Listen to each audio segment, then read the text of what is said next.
Worst case efficiency for selection sort, it is n number of comparisons, right? Best case is one number of comparisons, and then average case is n by 2 number of comparisons, right? Where n is the number of elements, right? We have seen that. Then we have discussed about performance analysis also. That is basic concept. What is space complexity, time complexity, we have discussed. Again, we'll go through that with some examples.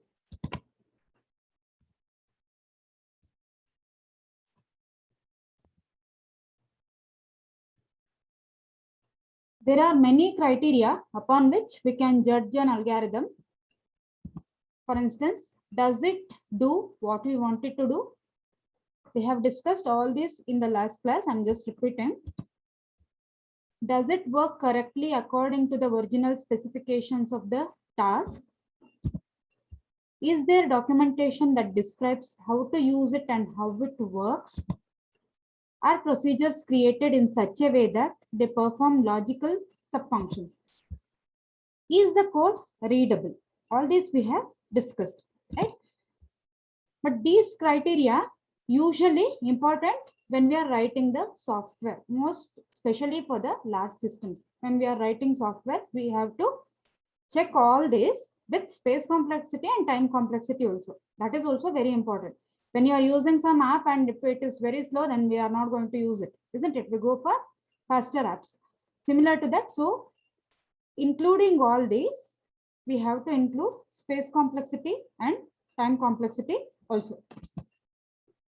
So there are other criteria for judging algorithm that have a more direct relationship to performance. So here, when it comes to performance, we have to think of how much time it will take and what is the storage requirement. That is how much space it requires for execution, right?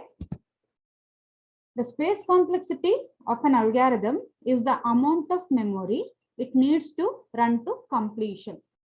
So to completely execute a program, how much space is required? That is called as space complexity. To completely execute a program, how much time is required? That is time complexity. So performance evaluation can be loosely divided into two major phases.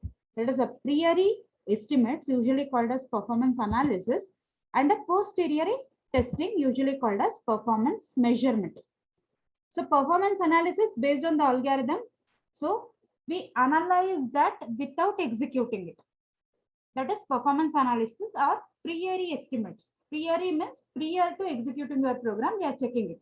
That's why it is called as performance analysis.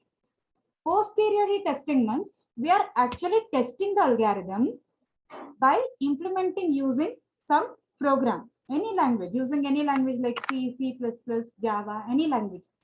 Implement it, execute it, and check how much your system is taking time to execute that. That's why it is called as posteriori testing. That is post to the execution. After executing, you are going to check that while execution, how much time it will take. Actual, what is the actual space? Okay, that is performance measurement. So first we'll discuss what is space complexity. Total amount of computer memory required by an algorithm to complete its execution is called as space complexity of that algorithm. The space required by an algorithm is the sum of following components, which are those. That is a fixed part that is independent of the input and output. This includes memory space for codes, variables, constants, and so on. So it's a fixed part. You cannot vary this. You cannot vary this. Space required for your program. You're not, once you write your program, what is the space required for that? Usually, once we write the program and if it is working correctly, we are not going to change anything in that. What we are going to do, we are just changing the input and we are checking whether it is working properly or not. So your space for code, that is after it works properly. After it works properly, so space for codes, then variables. So whatever the constant variables you have or the variables that is much required for your program and so on. These are fixed part. Okay. Then we have a variable part that depends on the input and output and usually recursion stuff. You have already learned about recursion. You know what is recursion, how it works. Usually what happens when we call the recursion means the function which calls itself, right? When it calls, it has to return. Otherwise, it will enter into infinite loop. It has to break that recursion somewhere, right? So to return to the function which it is called, so which has called this recursion, we need to store the return address in the stack. So every time when the recursion function is called, return address will be stored in the stack. So it depends on how many times the recursion executes. So it is variable part. So we don't know how many times the recursion executes. For example, if it is n factorial, if you are computing n factorial, if it runs n number of times, if that usually multiplication runs n number of times, right? If recursion runs n number of times, then we have the recursion stack will be equal to n, for example. So what happens here? Every time when it calls, it will store the return address. So if n is equal to 10, then recursion stack length is 10. If n is equal to 20, then recursion stack length is equal to 20. Okay, similarly for the input, if you give n is equal to 100, then number will be 100, n will be 100. And if you give n is equal to 2000, then number will be 2000. I hope you are getting. So it's a variable part. Fixed part means that is space required for code, it will not change. Then the space required for the variables which you are going to use, that also it will not change. Then constants, it will not change. But variable part, it depends on the input and what kind of output it is returning. And then recursion stack. I hope you understood the concept of space complexity. Space complexity is the amount of computer memory required to run an algorithm completely, to execute the algorithm completely. So here we have two components for the space complexity, fixed part and a variable part. Then space requirement, S of P of an algorithm, P is the algorithm. Okay, P is the algorithm. S of P is the space requirement. S of P can be, we can call it as space complexity also. S of P is equal to C plus SP. Okay, C plus SP, where C is the constant, depends on the fixed part. Okay, so C represents fixed part. And SP is usually called as instance characteristic. It is variable part. It's usually called as instance characteristic. That is, SP is called as instance characteristic. It specifies your variable part. Consider the example, that is algorithm ABC. So here we have an algorithm ABC, which is taking the input A, B, and C. It will return A plus B into C plus, within the bracket we have A plus B minus C divided by A plus B plus 4.0. So it will compute this value, some arithmetic operation. This arithmetic operation, we have addition, we have subtraction, we have division, we have multiplication. We have a single statement. Whatever the output it gives, that will be written. Okay, return that arithmetic operation output. So for this algorithm, the problem instance is characterized by the specific values of A, B, and C. What is the space required for this? What we can see here, we can see only three variables, A, B, and C. And all the three variables are fixed part. It is required, whatever might be the value of A, B, and C. If you give 10, 20, and 30, if I consider one word required for each value, that is for one variable, one word of space. If I consider, so A requires one word space, B requires one word space, and C requires one word space, right? So here, all these can be considered as fixed part, because we have to pass three variables. We have to pass the values for these three variables. So it is fixed. Making the assumption that one word is adequate to store the values of each of A, B, and C, and the result, we see that the space needed by ABC is independent of the instance characteristic. So here we don't have the concept of n here because it is not variable. We don't have any variable input here. We have only 3 input. So including the result, it is 4 words. Including the result A, B, C, and result of this arithmetic operation. So 4 words. If we assume each value, each variable takes 1 word. If it is 2 bytes like integer, then 4 into 2, 8 bytes are required for storing these values.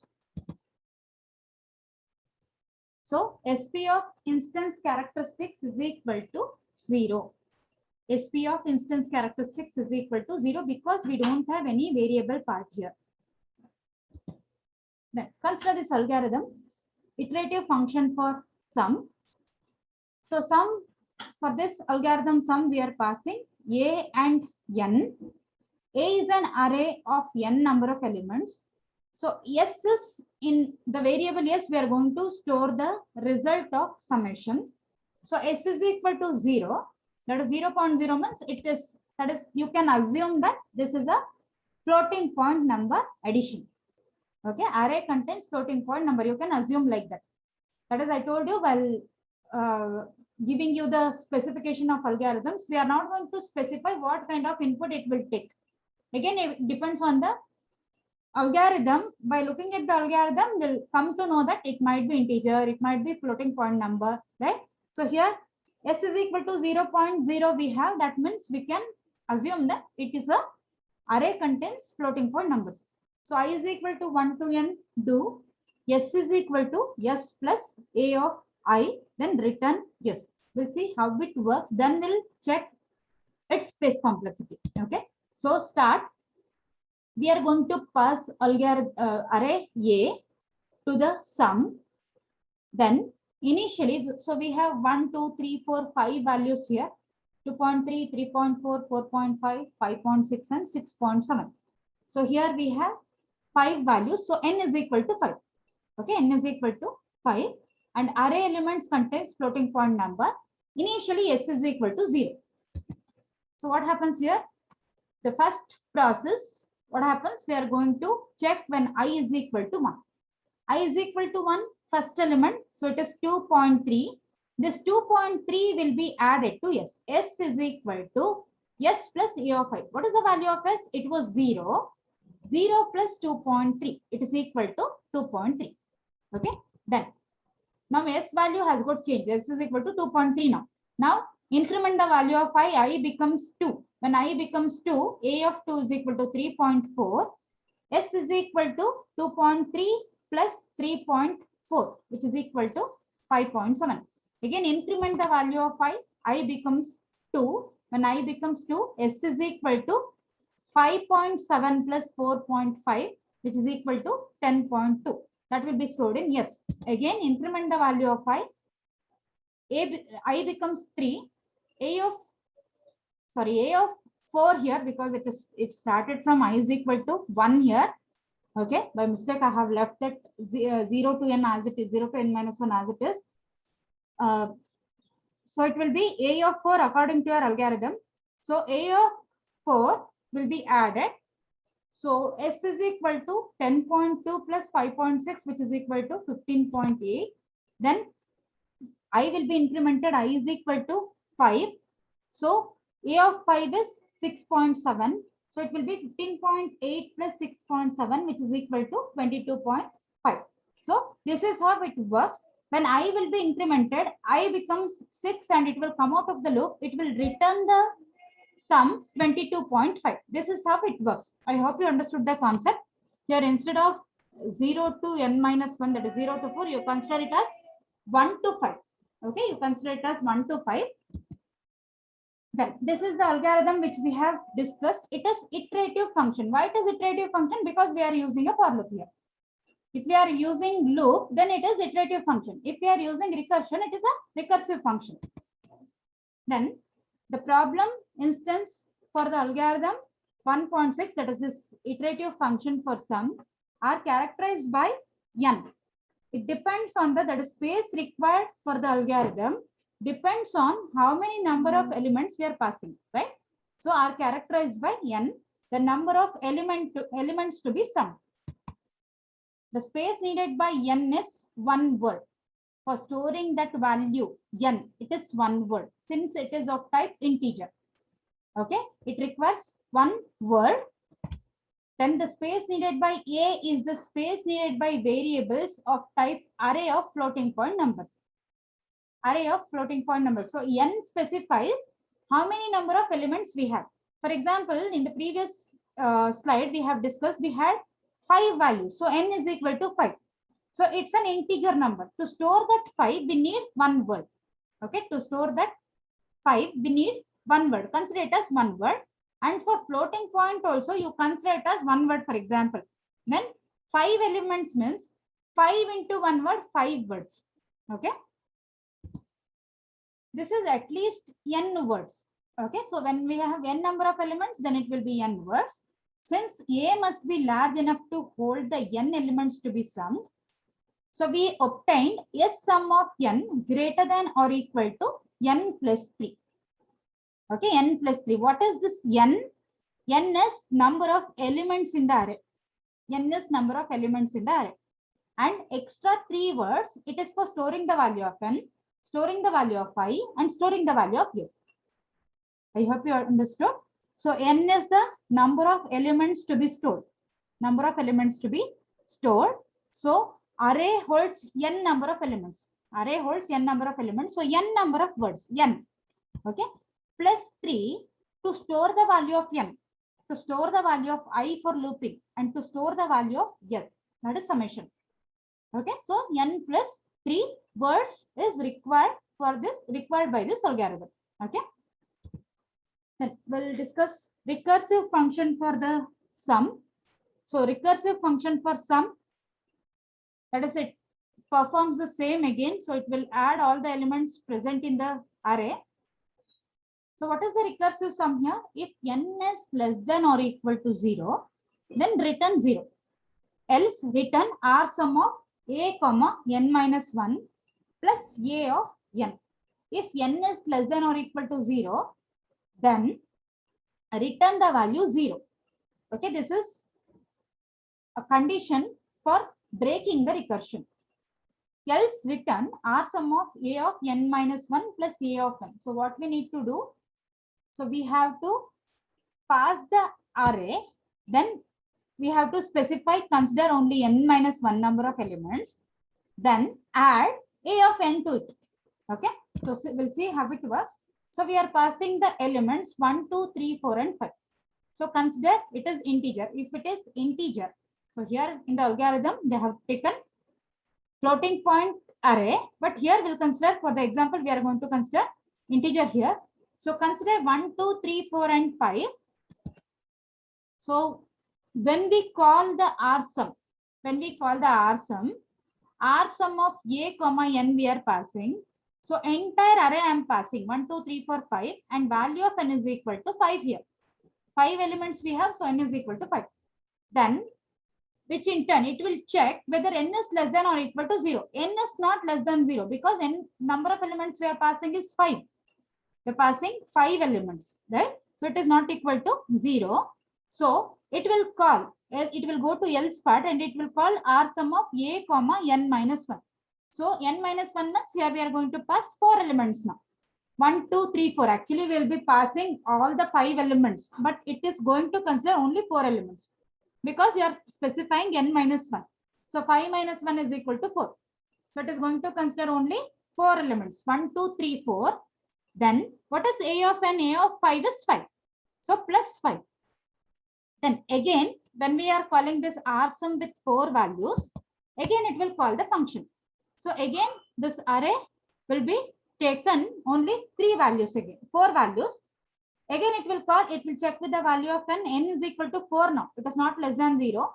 So R sum of 1, 2, 3, that is array with 3 elements plus 4. So what is n in this case? In this case, it will be a of 4. So it will add that 1, 2, 3 plus 4. Again, it will check with the value of n. Now n is equal to 3. It is not less than or equal to 0. So again, it will call R sum. R sum of A comma n minus 1. So now it is R sum of 1, 2, then plus 3. What is A of n now? It is 3. Then again it will call R sum. It will check with the value of the n. N is not less than or equal to 0. So again it will call R sum with only one value plus A of n, that is 2.